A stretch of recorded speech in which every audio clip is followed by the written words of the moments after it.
Okay, good evening, everybody. Thank you so much for coming. Such a big honor here to teach here for Chazaq. And it's really amazing to me. It's a regular Wednesday night, and people are coming out to hear words of Torah. It's very inspiring for me. And so I thank you all very much.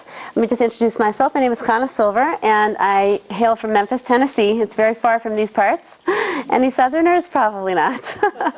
And I went to one of your famous single affair in Rabbi Grossman was?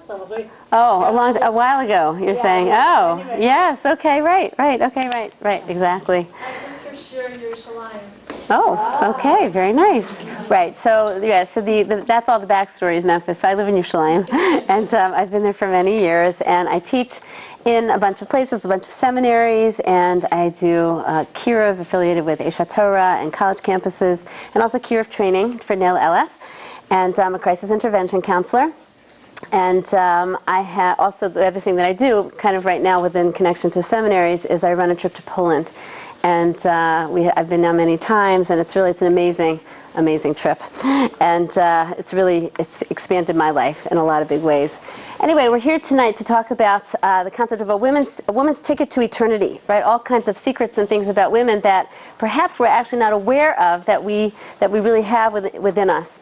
And I want to talk about a number of different ideas, and hopefully it will be very enlightening and enthusing.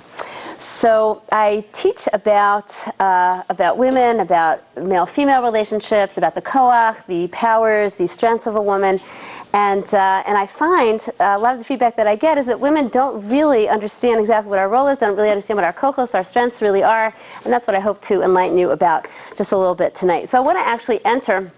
I talk very fast for a Southerner. That's what people seem to tell me. What I want to start with is the concept of a very interesting story within Tanakh, and it's brought to us in Melachim Beis and Kings 2, and it is the story of the Isha Hashunamis. I don't know if everyone is familiar with her. She is an unbelievable woman. I'm going to depict the story just a little bit, and she's really what I call like a pom-pom person, a pom-pom woman. Like whenever I teach something that's very exciting, I feel like I need to get my pom-poms out and do a cheer. She's this amazing woman. She is just kind of cloistered in between a bunch of other stories, which are important and amazing stories, but she's really somebody fabulous that we can learn from.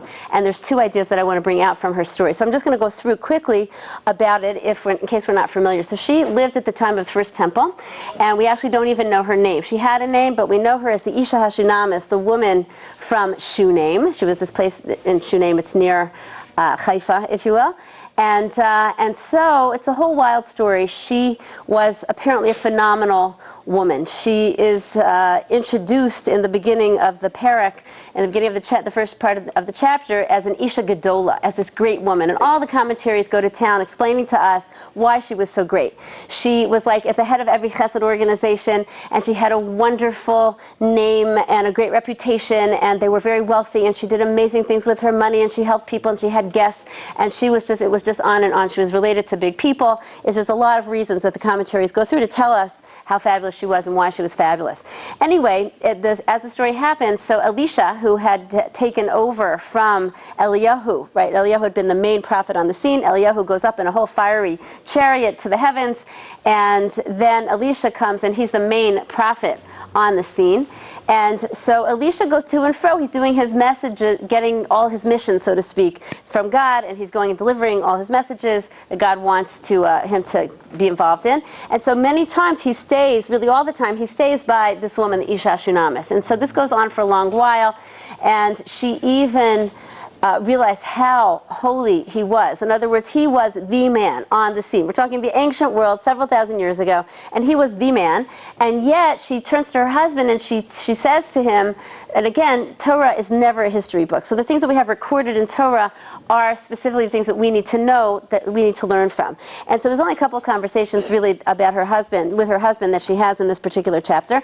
She turns to her husband and she says, now I know that this man is really holy. And she's not actually saying she knows it because everybody is speaking about Elisha and how special he is. What she's saying is that she has seen now really internally from the inside, using her faculty of Bina, this type of knowledge and understanding that we as women have an extra helping of. It's called Bina Yisera, this extra type of knowledge, which I'm going to go into a little bit. And she sees from how he manifests in the home how incredibly holy he really is. And one of the ideas that she saw, which is an interesting example of Bina, is the concept that it was, again, the ancient world, and they would be all eating at the same table, her and her husband and all their guests, and around everybody else there was always flies, and around Elisha there was no flies. And like, in other words, it was almost like this force field that, like, you know, fly would try to careen in, and they couldn't come near Elisha. And so she had this unbelievable knowledge of understanding, because a fly is something that's tameh, just similar to, again, she lived during the first temple time, and so similar to the fact that, interesting, it's a fascinating thing. We think about the first the temples that, you know, pristine, and it was marble and it was wood and like all these amazing things, which it was, but the bottom line is it was also a slaughterhouse. They were having sacrifice after sacrifice, and there was open miracles going on that no fly was ever seen in the whole area. And it was almost like there was this force field against the flies. And so she saw that with Elisha, no flies, and so therefore her Bina connected the dots. Bina connects. Okay, we're going to talk all about Bina. Connects, and so she sees, not because everybody's talking about it, but she sees internally as a guest what he's like, and he has no flies, and so therefore she's like, wow, now I know that really he's really a holy person. Okay, so that's one example of her Bina. We're going to come back to that and some other things. Anyway, what happens in the story, it's a very crazy story. She even builds a whole second floor, whole second story for Elisha to stay. She wants to make sure that he's there and he's comfortable and he can come and be there all the time. So again, her chesed is coming through incredibly. And after a while, so Elisha wants to thank her. He wants to show us hakaras hatov, his gratitude, because she has been having him over many, many, many times. And so she is a private person. She doesn't want his thanks. She says that I dwell in the midst of my people. I don't want anything. I'll get priceless reward upstairs, but in the spiritual world. But I don't want it. I don't want it now. And so finally he realizes that she's an older woman, and she's never had. She doesn't have a child. She actually did have a son that was full-grown person who had been a prophet, and a whole story that happens in Kings 1 where he was already doing prophecies and telling things to people from God, but he gets killed. And so at this point, she and her husband are older. They don't have any kids. And so Elisha, of course, realizes this, and he gives her a blessing for a child. And so sure enough, same time next year, she ends up having this little child. Okay, it's a very wild story. Again, it took time. It took place in the first temple time. But basically, this child grows a little bit. He speaks a little bit in the parak. And they're obviously into, a lot of their wealth must have come from agriculture and like farming. And so he's out with his dad in the field, and he starts complaining again in the parak. In the chapter itself, we hear the concept where he's saying, not the concept, but the idea, he's a little boy, but he says, Roshi, Roshi. He starts complaining about his head, and it's very poignant.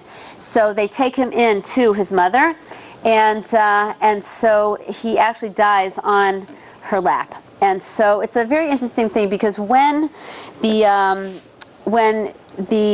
child was born, and before the child was born, when Elisha gives the blessing, the bracha, that she'll have a child that same time next year, so he used the very interesting words. He says, At chovekes ben, which means you're going to be, this time next year, you're going to be holding a child. And all the whole time that we have anybody giving a blessing for a child, we always have that you'll conceive, and then the same time next year, you'll have a baby. And so it was totally strange wording. And so her Bina, same faculty we're talking about, for women, her Bina antenna, this way of thinking, which I need to explain, so was kind of on alarm and on alert, and she actually kind of ends up hollering at him. And she's very worried about this word, because this concept, like, why did he give the bracha in this way? Now, he meant to only help her. Hashem made those words come out of his mouth. And so the concept of chovek means that you'll be, at this time next year, you'll be holding or hugging a child. And so she was afraid that that the child wouldn't get past the holding and hugging stage, that he would die as a small child. And so that's exactly what happened. She was actually holding and hugging him. He was a small child, and he really literally died on her lap. And so it's a very crazy circumstance. Again, first temple time. So what she does is just crazy, seemingly. Okay, it's not crazy at all. She doesn't tell her husband. She doesn't call anyone for help. He dies on her lap, and she takes him up to Elisha's special room upstairs. She puts him on Elisha's bed, and she closes the door. And she doesn't tell anyone else in the house. She comes down to her husband. She says, I have to go to the man of God, and we need to get the donkeys ready. I got to go. And so he's like, what's going on? It's not Rosh Chodesh. It's not Shabbos. They used to go, just like we go to our rabbis today, sometimes for a blessing, on our Chagim, and all these kind of things, right, or on Shabbat. So, they used to do that, of course, in the olden days. And he's like, it's not any special day, like, what's going on? And so she says this word, shalom, hashalom, that everything is fine, everything is peachy, everything is it's complete. The word shalom comes from the word shalem. It means it's whole, it's fine. Now, if anything, it's not fine. I mean, his child just died. She's not even telling him. The whole thing is a crazy story. He's lying totally dead upstairs on Elisha's bed. Very crazy story. Anyway, doesn't tell anybody. She goes to the prophet of God. She finds him near Haifa, right on the Carmel mountain range, and even he has a sidekick, a guy whose name is Gehazi, and he's not such a righteous fellow, but that was Elisha's sidekick. She doesn't tell him either. He's like, how are you? How's the hub? How's the kid? And she says again, shalom. Everything's fine. It's perfect. And so, but again, what is going on? Either she's like in deep bereavement, grief, in terms of psychology. Something is very wrong psychologically with her. Like, what is really happening in this story? Anyway, she finally gets to Elisha, big poignant scene, and that is when it all kind of comes out. She kind of really yells at him, and she says, did I ask for something that was not going to be continuing to carry on? And again, he didn't even know. In other words, even at this point where the person who gave her the bracha, this very holy person, he didn't even know that the child had died. And so I think about this when I tell over the story, and I feel like at this point, if somehow any of us could put ourselves in this crazy circumstance, I think that I would just throw in the towel at this point. Like, not only did this whole terrible thing happen, and yet the person who gave me the bracha doesn't even know that it's happened, doesn't even know the child has died. Anyway, but she doesn't at all. She's full speed ahead, and she basically demands that he come back. He wants to send the sidekick who's not so righteous, and she demands, I want you to come back to try to resurrect the dead. Now again, it's an odd thing, but for us in our time, but in their time, it wasn't odd really at all. This was the first temple times, and so people certainly were resurrected from the dead.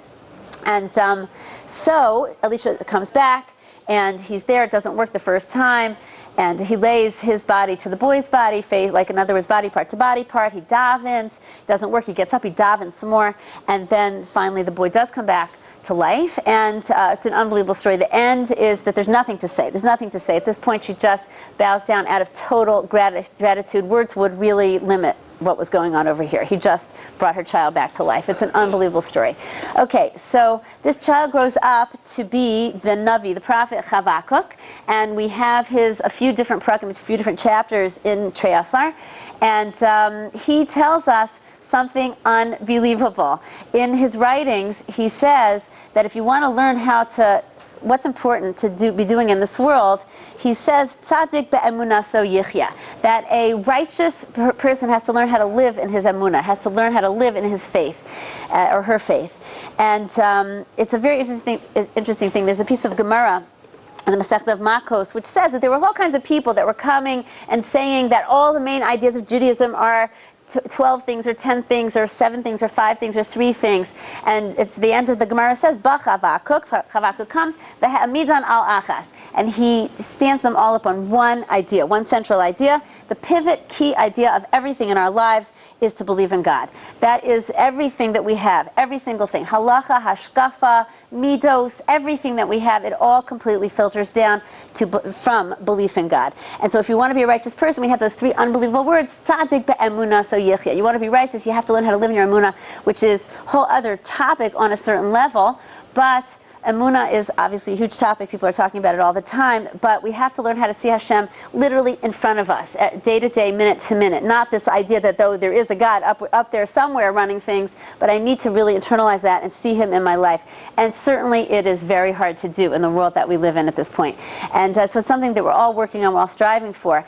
Now, why am I talking about this whole story? So first of all, why is it so perfect that He is the one that brings to the world this pivotal idea, tzaddik be'emunah so yichya, right? Why is it so perfect?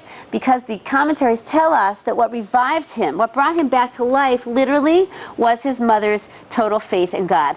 And it's a very interesting thing. 2 times he says this word shalom, she says that everything's fine. She tells her husband, she tells this other guy, Gehazi. And what the Meforshim tell us is unbelievable is that, of course, she wanted this child to be resurrected. Of course, obviously. But what she's saying is far bigger than that. Is that, Shalom, I'm complete, I'm whole. I accept whatever God is giving me, whatever it's going to be. And so, of course, I want him. I'm going to make every effort to do what I need to do, that maybe he can be revived. But if that is not what God wants, so then I will accept that as well. And it's Shalom, I'm fine, I'm complete, I'm whole. If anything, she was going through it and going to heighten herself. She totally heightened herself actually with her emunah, through this whole entire episode. In other words, she was really pushed up against that proverbial brick wall, and she grew. And because it was a tremendous thing, and so she had emunah, she had tremendous amounts of emunah, but more popped into existence through her suffering. It's an unbelievable story. And so this word hashalom, it means no matter what God is serving me up, whether it really seems good or whether it doesn't seem good at all, and it's really serious crisis and trauma and devastation in my life, but I believe in God, and I'm going to continue to believe in him even stronger. So this, again, a very big topic we could talk a lot about. I'm not going to spend time on that. That's something that we can definitely all relate to in our lives. So she's this incredible role model, and so the two things that really come out from her life, I mean, many things, but this idea, the parak is all about her, right? Her husband is really incidental to this whole story. We don't hear too much about him in this particular story, and it's all about her bina and her emunah. This was like a winning combination. This is part of what really made her so righteous on so many levels, and so she stands for us to be this incredible role model. And so we as women, there's many women that we could bring this out with, this kind of idea of bina and emunah, and so it's really a tripod. In other words, we as women have this bina yasera. Let me talk a little bit about bina. A little bit more. It's ingrown in us. It's built in. It's part of the spiritual reality of who we are as Jewish women. It could be that we're not tapping into it as much as we need to, and it's a really important type of faculty. So as we know, there are three types of knowledge. Okay, there's chachma and bina and das. Okay, chachma, the Maharal tells us, is koach ma. It's really just a play on words. If I had a blackboard here, a dry erase board, we could play around with it. It's the same word. Chachma is koach ma. It asks the question, what? In other words, it's the first faculty of knowledge that men and women have equally in terms of we want it. What is it? I want to understand it more. When we first start to learn something more that we don't know, we're trying to extend our boundaries, we're all using the koach of chachma. And so that men and women have that equally. Da'as, so that is, again, they're all loosely translated as knowledge. Da'as is a type of thinking that is cold, calculated, puzzle pieces, logical, rational thinking. And everything has to have its component and fit in exactly. And so women have plenty of da'as. Men appear to have a little bit more, but it doesn't mean anything in terms of a woman not being intelligent. It's nothing to do with intelligence. It's a way of thinking, right? Das is completely devoid of emotions, and it is like, in other words, a Das-oriented field would be physics or math, all these kinds of engineering, like these type of things. So, of course, women go into these professions as well, but again, devoid in really with emotions. It's facts and figures and details, and it's logical and it's rational thinking. Okay, so we have plenty of das. Men seem to have a little bit more. But what I want to focus on is the concept of bina. And so bina is, we actually learn it, very famous source. We learn it from Vayiven Hashem Elokim es hatzela, in the creation story when God is creating Eve. And so it says he built up this tzela, which tzela could actually be a rib or a side. Most people know the concept of the rib, but there's a whole bunch of different commentaries which actually say it's the concept of a whole side, which I'll go into for a few moments as well soon. And it's actually Rashi on the page is actually one of the ones that talk about the idea of a whole side. And so that Hashem built up this tzela into Chava, into Eve. And so on that verse, the Talmud tells us that the Vayiven, the word Vayiven is this word bina. So not only did Hashem build up this, took whatever it was from Adam and built her up, but also that a woman, it's derived from that verse, that a woman actually has bina yasera. So we have an extra helping of this particular type of knowledge.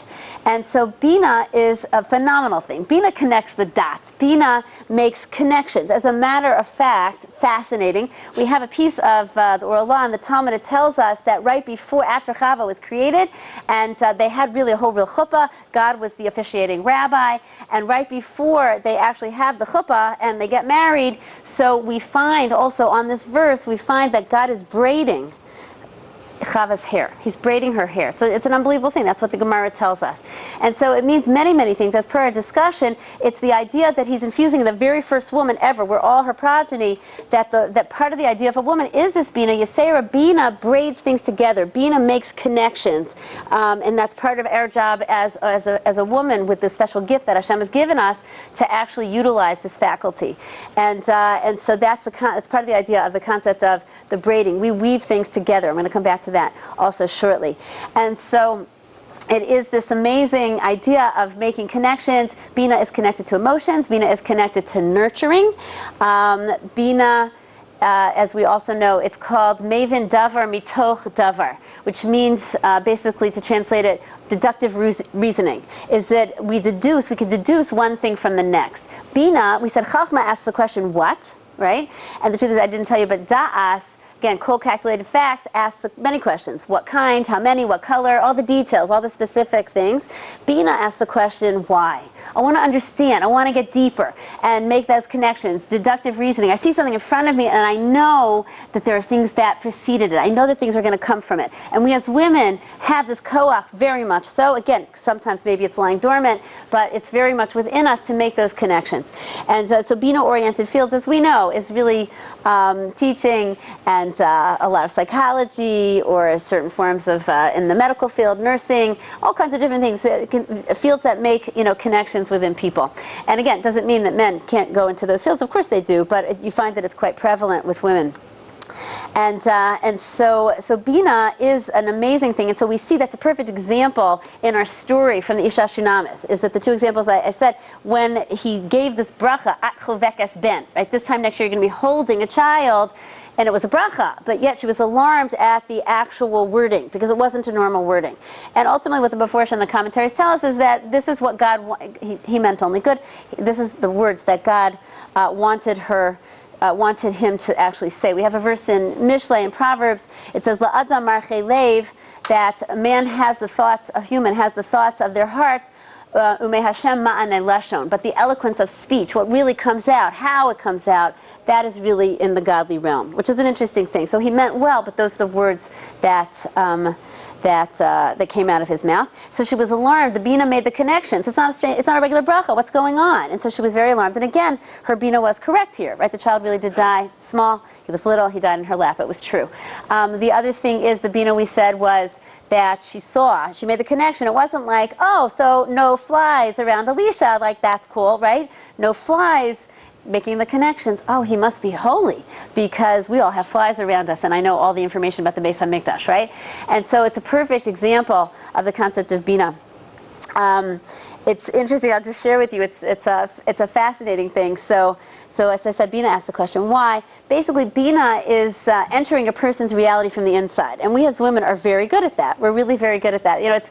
It's fun for me. Like, I go around so many places, meet so many people, and I can talk to somebody I don't even know, like, at all. They don't even know me, and we can have some crazy, deep discussion, which is really valuable and really fulfilling, and, just spur the second, because we can enter each other's reality. As women, with men, it's really quite different. I mean, it's a funny thing. It's just one example of how I see the Bina continually.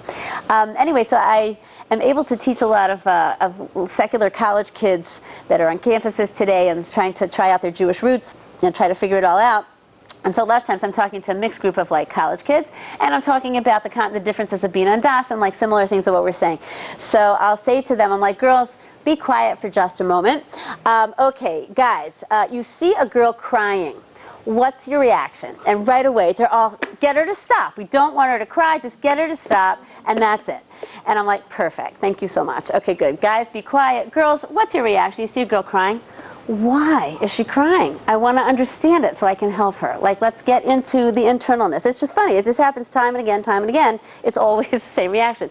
We're all wonderful people. I'm saying men, women, but we think differently. We just function differently. It's unbelievable. I'll share with you a very interesting story that happened in my house, again, to just demonstrate the Bina and Das. And now that we're talking about it, you'll notice it much more in your lives, with your spouses, your children, people, your sons, I don't know, people in the community, whatever it is. It's really honestly hilarious, because it's not really our way in terms of how we think. So my husband is a Rebbe in yeshiva, and so we have a lot of boys around for Shabbat and everything. And so at one point, I see this boy, standing in the middle of my house, and like similar to, I see there's a very beautiful mezuzah back there, he was looking at a very beautiful mezuzah that I have in the middle of my apartment. And so he's just like standing there and staring at it. And so I come over, like with all my bina. Bina makes connections, right? So I march over with all my bina. I'm like, oh, I see you're staring at my mezuzah. Let me tell you the story. I got to connect him to like what that mezuzah is. So I explained to him that a couple that I'm very fond of, they gave us this gift, and not only the beautiful outer part, but they also gave it to us with the cloth, you know, the whole, all the heebie-jeebie words, like, you know, all the prayers inside.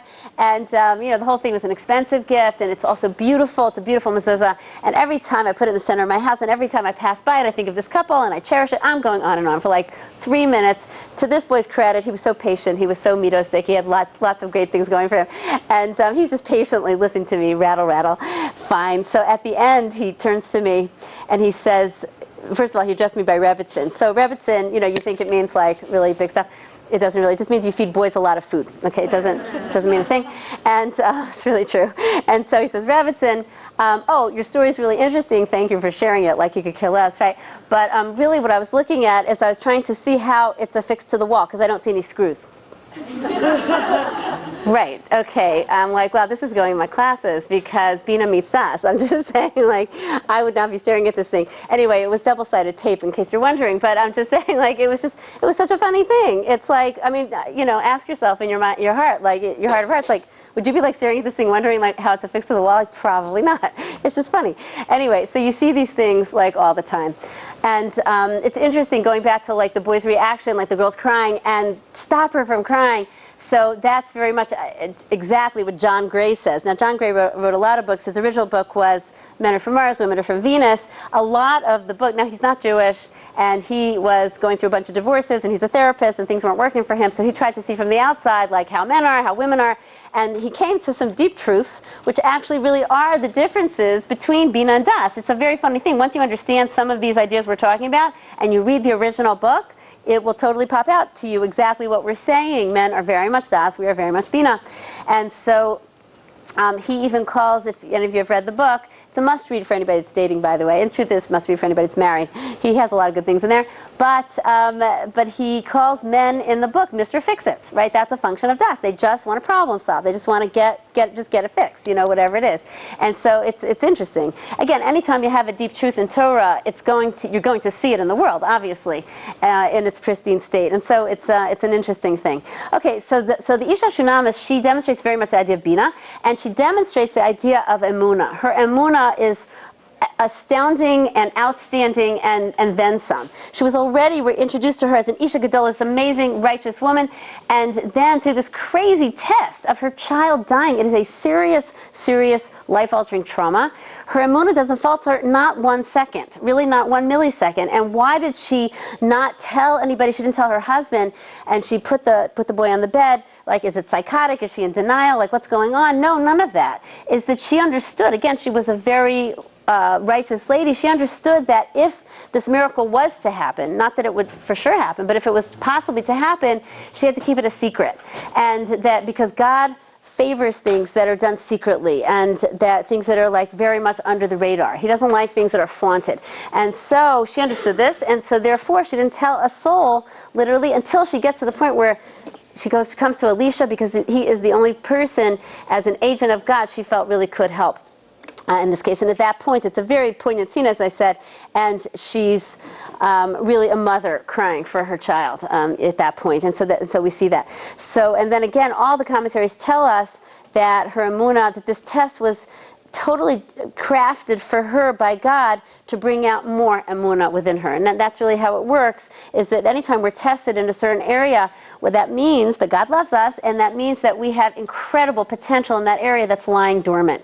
And so that's actually something for all of us to think about through the difficult dealings that we're all going through at whatever point. But so that's really what it is. So she had enormous amounts of potential of emunah that just weren't actually tapped out yet. And when this very serious test, she was able to totally tap them out.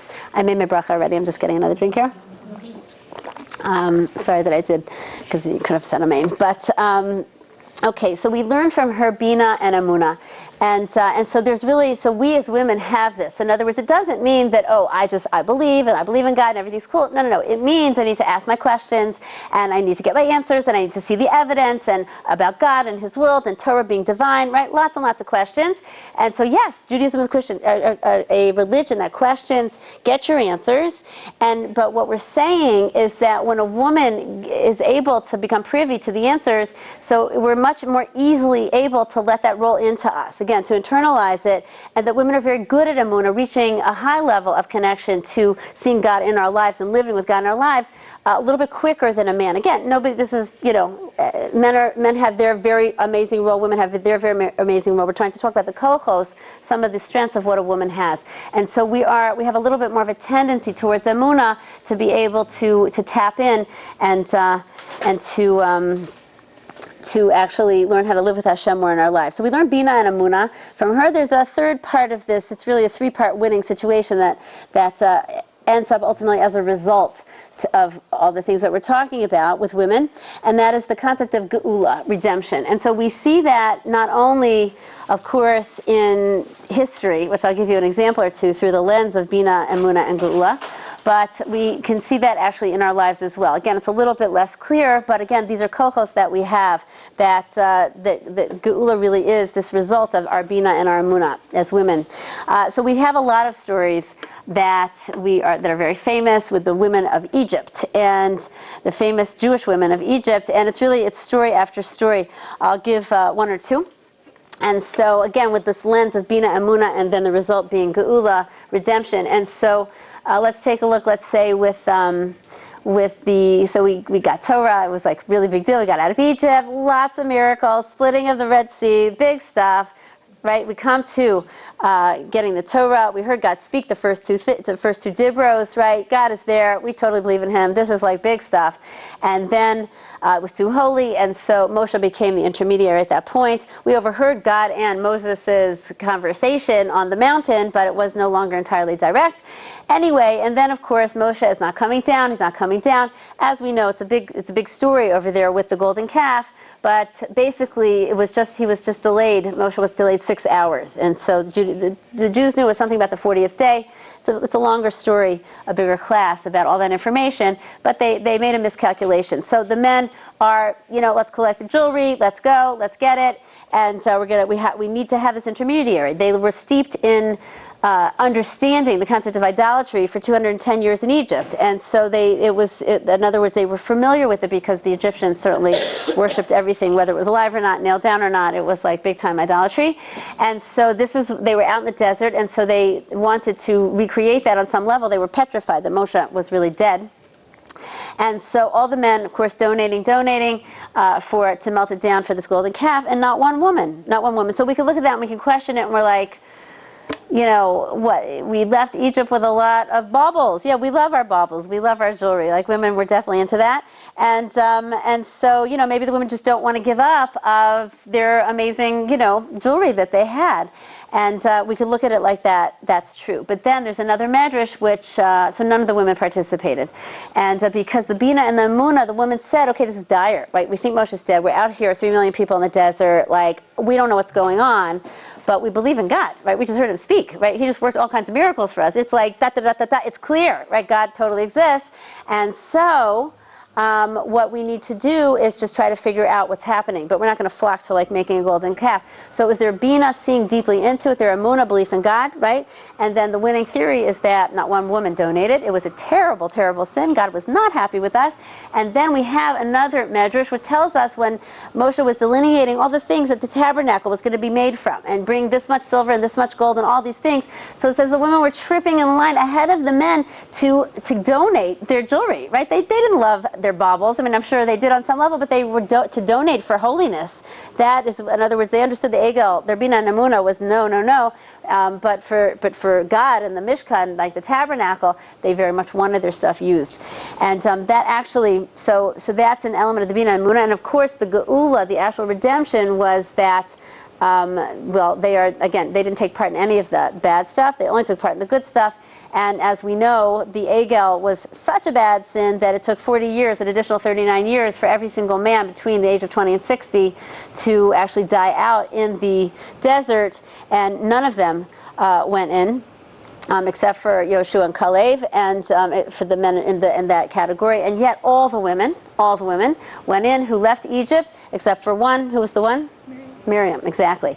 She died in the desert. But every single woman that left Egypt went into Israel. And we have this over and over again. The 5 amazing, amazing women, but no Tzalafchad, right? The 5 daughters of Tzalafchad. And unbelievable. They're just unbelievable. As a matter of fact, I think I might finish with them, so I'm gonna come back to them. But I'm saying it's story after story of the women's Bina and Amunah, and then there was this Geula, there was this redemption. So we have this actually in our lives, if we can choose to see it that way, understand our kochos, and to actually see it, and to understand as a woman, to develop my Amunah more, to see, have that Bina, that internalness, to connect the dots, and to kind of weave it all together, to see the bigger picture. Bina sees the forest for the trees. Bina doesn't get stuck in the specific details, but we as women can see a lot of times that our thinking is such that we can see the larger picture a little bit easier and understand that there is a larger picture. Okay, so that's Bina, Amunah, and Geula, and again we can have that Geula, that redemption in our personal lives as well with this winning situation. It's a winning tripod. Okay, I want to move on to helping everyone understand a very, very deep idea coming to us from the Maharal. And there's a bunch of different sources, but basically the bottom line is that it's talking about 2 letters. I feel like it's Sesame Street. Brought to you today by the letter Yud and the letter Hey. Okay, so what are these letters? What does this mean? Okay, so it's brought down that this world, Olam Hazeh, was made with the letter Hey. Why? Okay, so letter Hey is actually made of 2 different letters. It's made from again, it's written in the Torah. Is it this way? Am I holding it? I always forget. No. It's made of a Daled. This way? Yeah, okay, it's made of a Daled, which is 2 lines, and it's made of a Yud that's sticking out over here. Okay, so a letter Hey actually has 2 letters, a Daled and a Yud, and so the Maharal tells us that the letter Daled is, it stands for spreading out in the Olam Hagashmi. It's spreading out in the physical world, because if we kept this line going, it would continue to go on and on to infinity horizontally, and if we kept this line going, it would go on and on into infinity, so to speak, vertically. And so things that are physical take up space. And so the letter Dalet spreads out. That's what these 2 lines represent. And so women are ultimately, as we're going to say, a letter Hey. But first, the world is made of the letter Hey. So the Dalet is very much physical world. We get that. But any thinking Jew knows that that's not all there is, right? There's all kinds of things that are going on different levels, all kinds of spirituality that are going on that we perhaps can tap into, we can feel, we can't feel, but it's definitely all different parallel worlds. We're living down here in the physical reality, but every thinking Jew knows that there's so much spirituality that we're reaching for. And so that's the Yud. The Yud stands for the world of spirituality, the world of the future, the world of things that are non-tangible. In other words, the letter Yud also takes up the least amount of physical space, right? The letter Yud is very small. And except for in the letter Hey, where we're talking about the Dalet and the Yud, the letter Yud is always reaching at the top. You're always right at the top of the line. It's always reaching to like the spiritual upper worlds. And so it's fascinating. There's a lot of Torah on these letters. And ultimately this world was created with the letter Hey, because we have the physical reality we're living in, but then we have the spirituality that we're constantly trying to tap into. And so it's interesting, in all this different teaching that I do, I get asked a lot the following question from people who are not yet religious and really, trying to figure it all out. They ask me, if I had to boil down to one idea in Judaism, what is that? In other words, what would you say Judaism stands for? Well, that's really hard. Like Judaism is our whole lives. It's everything, right?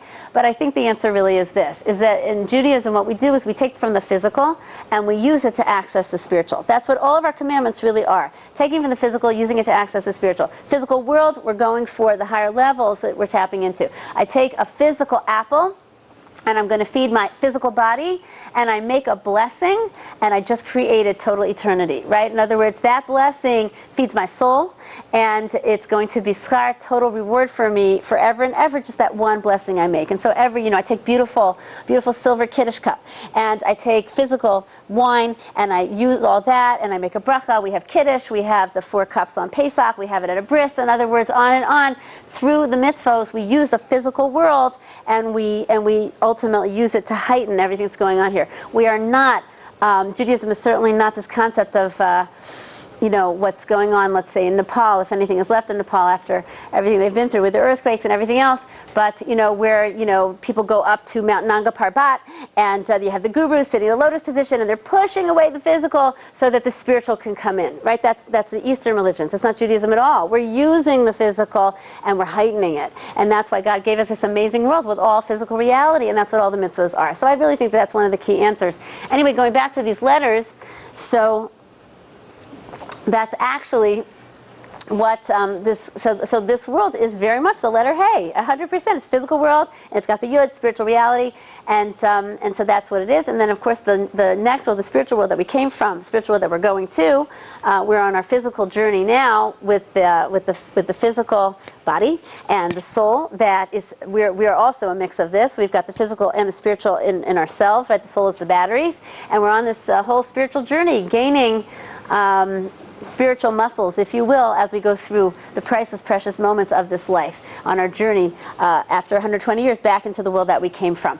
And so the spiritual world, or the world to come, all these kind of things, that was created with the letter Yud, which makes perfect sense. That's the world of non-tangibility, world of the future, the world of spirituality. Okay, so men are Yuds, which is brought down in a lot of different places. They're the concept of the Yud. And so women are the concept of the Hey. We have both. We have the Daled and we have the Yud. Okay, so what does that mean? How does that translate down to us?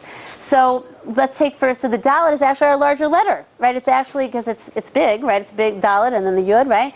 And so that means that we as women, we are great at manifesting and expressing in the physical world. We're really quite good at it. That's the truth. And so how does that work? So just look. In other words, whenever you want to understand, you know, what something was created for, so just look at what it actually does. So we as women, we're just great at expressing the physical world. Like, let's say I'll be at a wedding, right? So, okay, so I do peek over a little bit at the other side of the mechitza. What do you see? Well, you see like a lot of black, a lot of white, like, okay, right? Okay, not so much exciting. Sometimes little things with the ties or the socks they go a little wild with. Okay, whatever it is. Anyway, turn back around. What do I see on the women's side? Okay, first I get the joke out. A lot of black and white. Okay, now we're done. Now, but aside from that, colors, styles, fabrics, jewelry, hair, makeup, shoes, right, on and on, right? We're great at manifesting physically. It's really true. But the trick of a woman, we're Hays, right? I'm not just the Dalit. And so the trick of a woman, always, in any conversation we can have about women, is to manifest. We're supposed to express in the physical world. That's how God made us. We're good at it. Why do I care so much that my floor has to match my walls, has to match my furniture and the cabinets, right? Because we're really good at it, right? It's true. But you have to manifest for the Yud. In other words, let me express in the world. God created me as that. It's a good thing to express in the world. But I have to express in a way that I always reflect godliness. I always have to reflect that Yud. And so therefore, if I, anything that I do as a woman, so let me express, but let me keep it connected to God. So therefore, I'm good at designing my own house and decorating, but to do it just for physical, right? I'm not just the Dalit. So to do it physical for physical, material for material, to make other people jealous, that's a terrible thing, right? But to do it to have a home where I host classes and where I have Shabbat guests and I have comfortable surroundings so people can come and feel comfortable, and I can do Haknasas Orchim, have guests. So then that's the Daled manifesting for the Yud. And we can, this is across the board. This is a secret of a woman. We're great at the manifestations. We're great at the expressions. Keep it connected to God. And so it's the same thing with all the different halachos, let's say, of actual physical tznius, right? The concept of physical modesty. I do want to talk about tznius for a few moments, which actually physical is just one manifestation, but let me just talk about this for a second. And so the physical manifestation of tznius is that we're role models, and we have certain ways that we have to dress, and all those different things, right?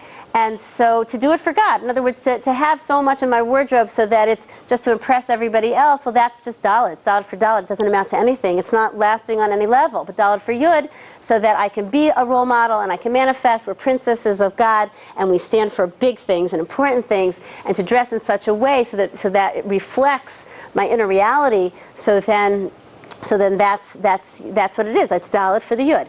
And so as you go through your lives, know that we're Hays, and say, okay, I got this great creativity, this element of physicality, this element of materialism, and I'm good at expressing and manifesting the physical world. How do I do it for God? Right? In other words, every woman has to really ask themselves this question, and if I'm not doing it for God and I'm doing it just for the dollar, just for the material, so then we need to tweak it. It's really something that we all have to think about deeply internally. I'm always talking about the deep internal element of a person, and as we go through our lives, I'm really trying to get in touch with what I'm doing here in this world. And so this is a big manifestation of women. We have the Bina, Emuna, Geula, huge, and the kochos that we have with that. We have the element of being the hay, and it's really big. It's an important thing. Okay, so I wanna speak for a few moments about the concept actually of beauty. I'm trying to get in a lot of different ideas that we as women are dealing with and manifesting. Okay, so very, very, very interesting altogether. The whole concept of beauty is brought many different places in Tanakh. We have the concept of, so let's start first with the idea of Sarah. So Sarah Imenu, she was an amazing, amazing person, our first role model, and there's so much to be said, classes and classes and classes and information about her, like on vast levels. But let's just talk a little bit about the pasuk, the Rashi actually, about her death. As we know, she lived for 127 years, and so the Rashi chops up, it's famous Rashi, that she lived for 100 years and 20 years and 7 years, right? And so different Meforshim commentaries see different things about that, but Rashi actually on the page says that that they all stand for different manifestations of elements of her life. And so when she was 100, she was like a 20-year-old in sin, and when she was a 20-year-old, she was like a 7-year-old in beauty. And so it's all very esoteric. What does that really mean? So I'm just going to focus on the last part of the Rashi. And when she was a 20-year-old, she was like a 7-year-old in beauty. Okay, so again, we have this concept, as I'm trying to map out, beauty. Sarah Imenu, first foremother, beauty. What is that whole idea? To make it even a little bit more, so Sarah had another name aside from Sarai. Anybody know what that name was? Yiska, right? That's actually the first name that we're introduced to Sarah in the Torah by. And so Rashi, again, right there on the page, he has a few different ideas. One of the ideas that he says is this word Yiska stands for Hakol Sochin B'Yafya. Everyone was looking at her beauty. It sounds like everyone was gawking at her beauty. Now, Sarah was clearly the most beautiful woman in the world. So what does that mean, everyone's looking at her beauty? That doesn't sound right. That doesn't sound so Jewish and so modest, right? And also, there's a Gemara in Megillah, just make matters a little even more spicy, that the Gemara in Megillah tells us that the world had a beauty pageant of the foremost semi-finalists of beauty in the world were 4 incredible women. They were Sarah and Rachav, not Rachel, but Rachav, and Esther and Abigail. Abigail and Esther chronologically, and it's the Gemara actually says that Sarah won. Sarah won, and they were all 4 beautiful, but Sarah takes the cake. She's clearly the most beautiful. And again, what is this Gemara? What is all this information about Sarah with beauty? What's going on? And to, again, make matters just even a little bit more juicy is that by so many people in Tanakh, we have this concept Yifas Toar v'Tovas Mar'eh. Both of these all 4 of these words basically mean this person was beautiful. We even have it by Joseph in Egypt. He was very handsome.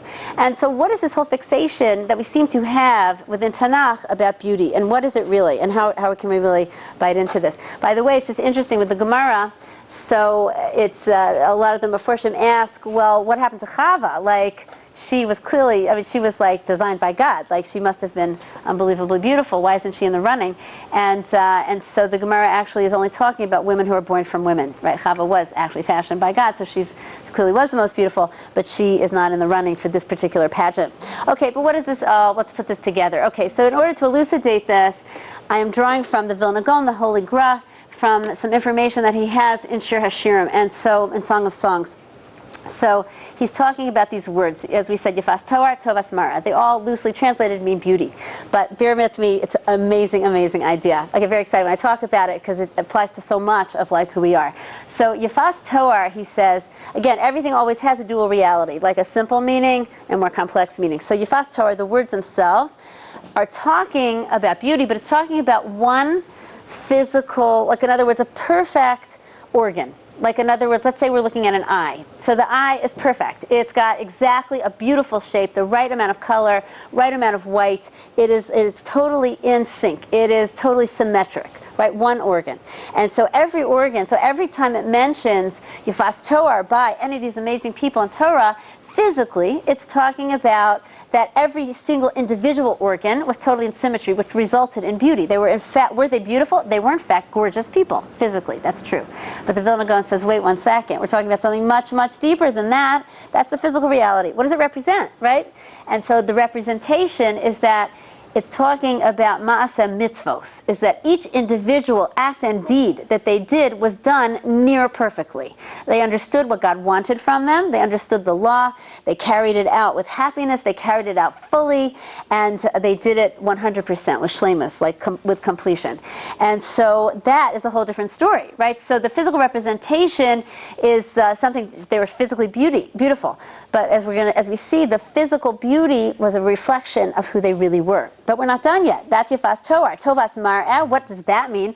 Tovas Mar'eh is this idea that in the physical world that I'm not looking at one individual organ, but I'm looking at the whole package. I'm looking at a face, and everything is just in symmetry. It looks pretty. It's a pretty package. I'm looking at a figure, not in one individual situation, but the whole figure, it's pretty. It looks, it's all in sync. It's all in balance. It's all in symmetry.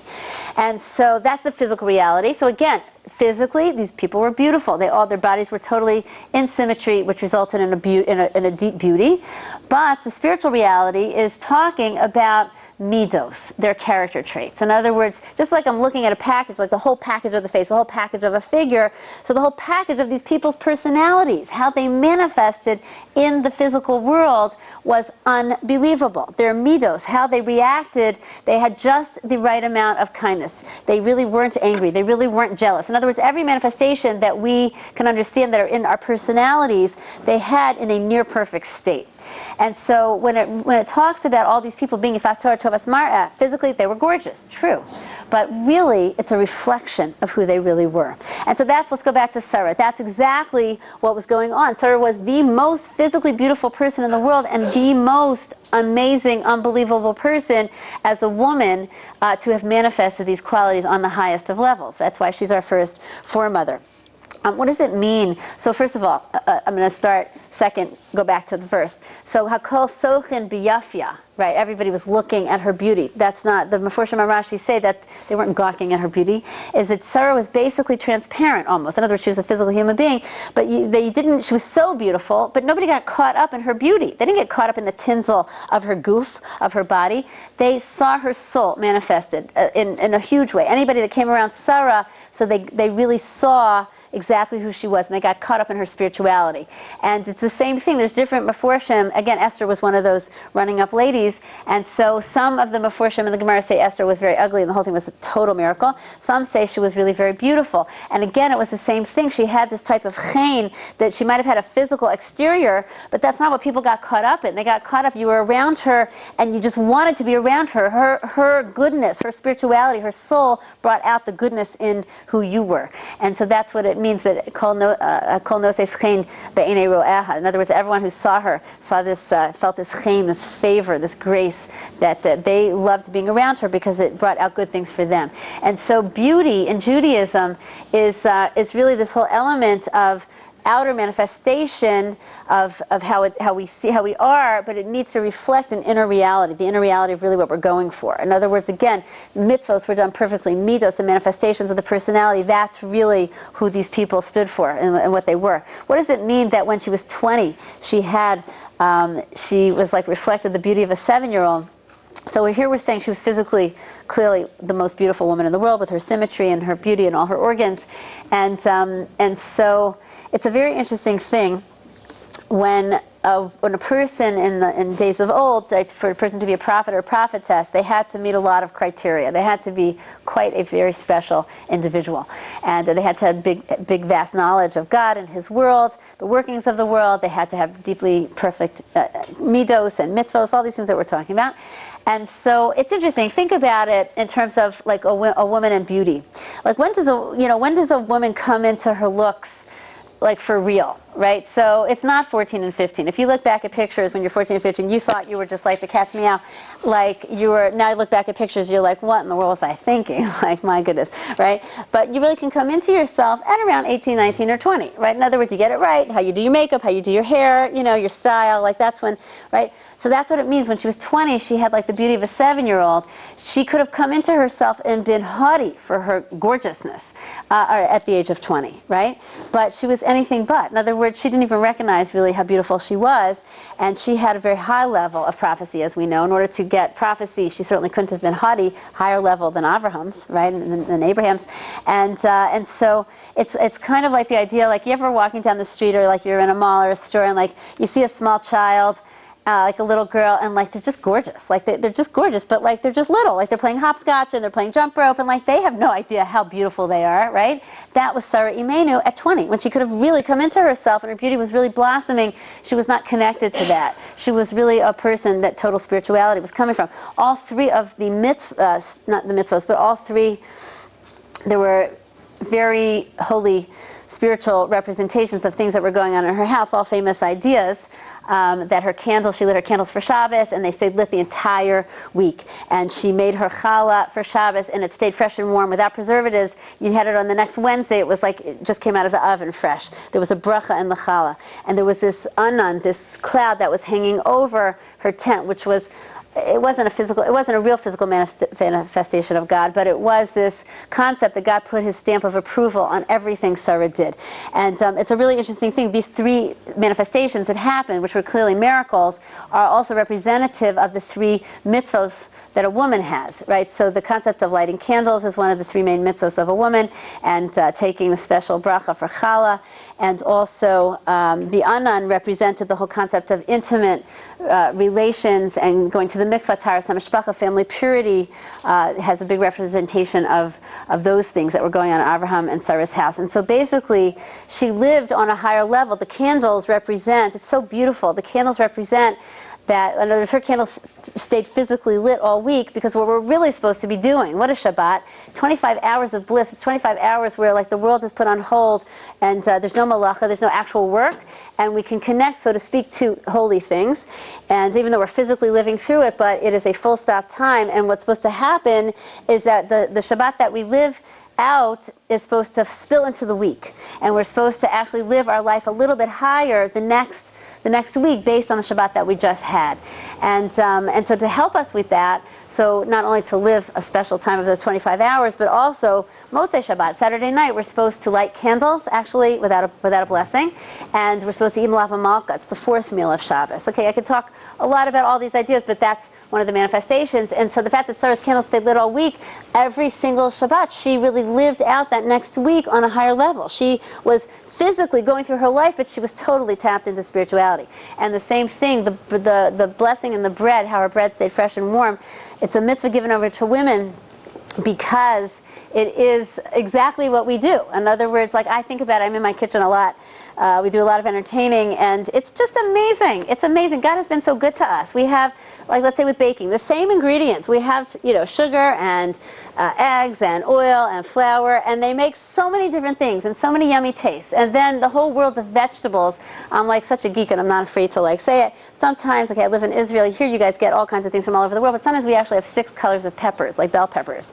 And like I'm just standing in the aisle, like at the supermarket, and I'm like, wow, Hashem, you're just so good to us. Like you could have given us just like gray, like food to eat, like whatever it is, that it just all tastes the same. But he gives us taste and texture and color, and it's so exciting. And we as women, so again, in our kitchens, we're bona with our bina. The whole concept of the element of that we have the mitzvah. If anybody makes 5 pounds of dough using 5 pounds of flour, so even a man has to make the blessing. It's a blessing from the Torah. But we as women are we're given it special, because if we lived in a time when there was a temple, we would be taking off that little piece of dough that we're supposed to separate it, and we would be giving it to the Kohen, right, who's the connector to God.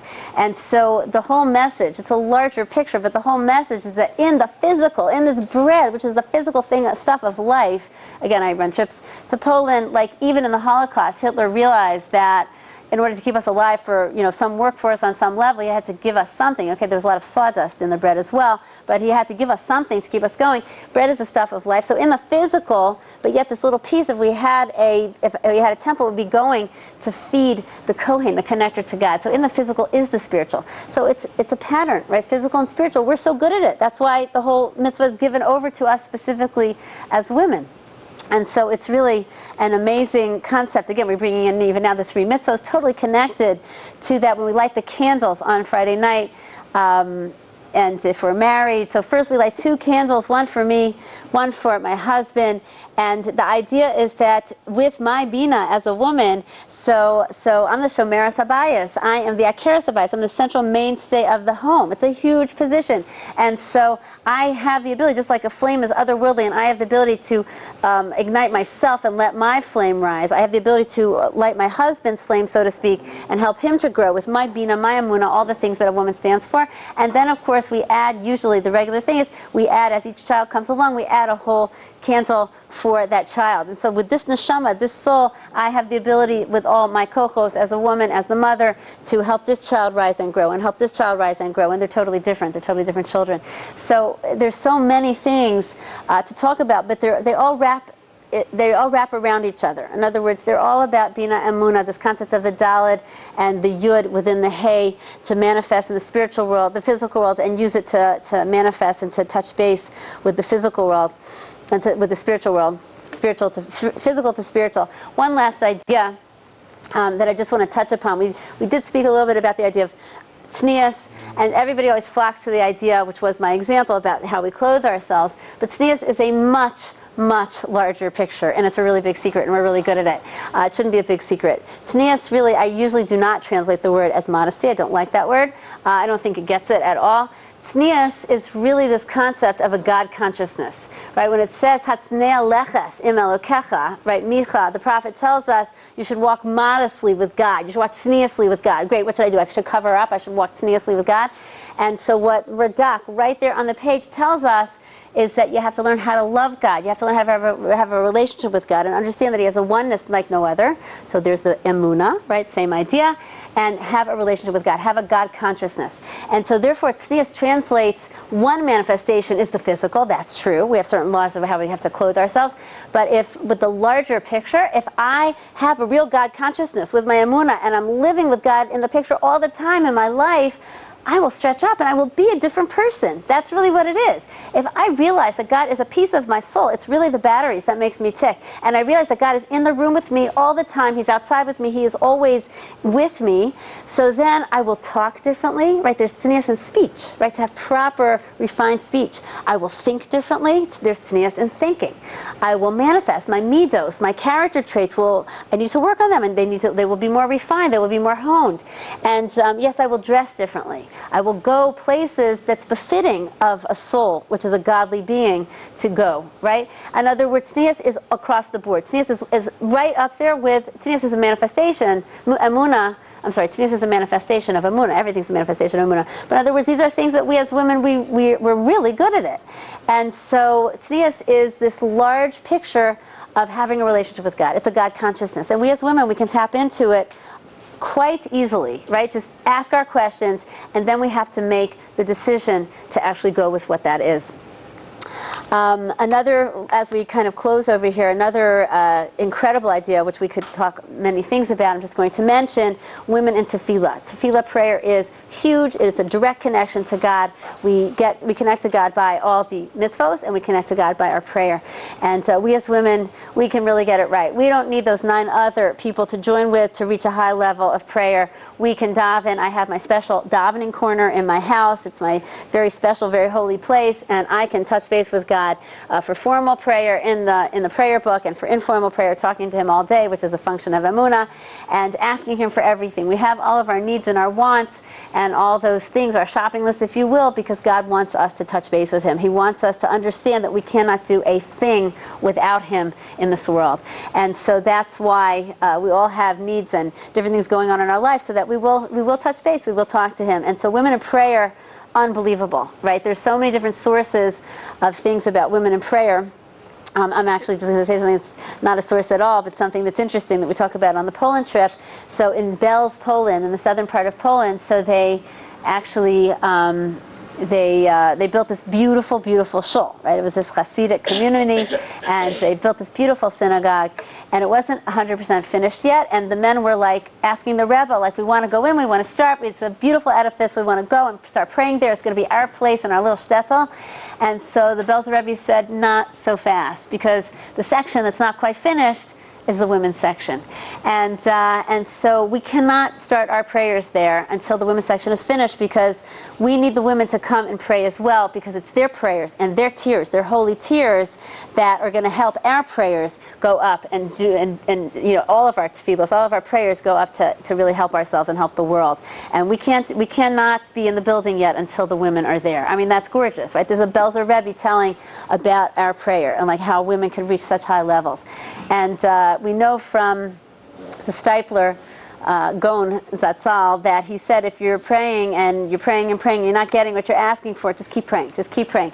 There's no such thing, if it's honest, earnest prayer, like honest, earnest tears, nothing is wasted. Every single letter is pristine and precious. Every single tear is precious. It's holy, and it may not come out. You might not get the red bicycle that you're praying for, but it's going to come out somewhere. It's going to come out in your life, in future lifetimes of your descendants. It's going to come out somewhere. It's never wasted. God keeps that, and it's really, really super big and special things.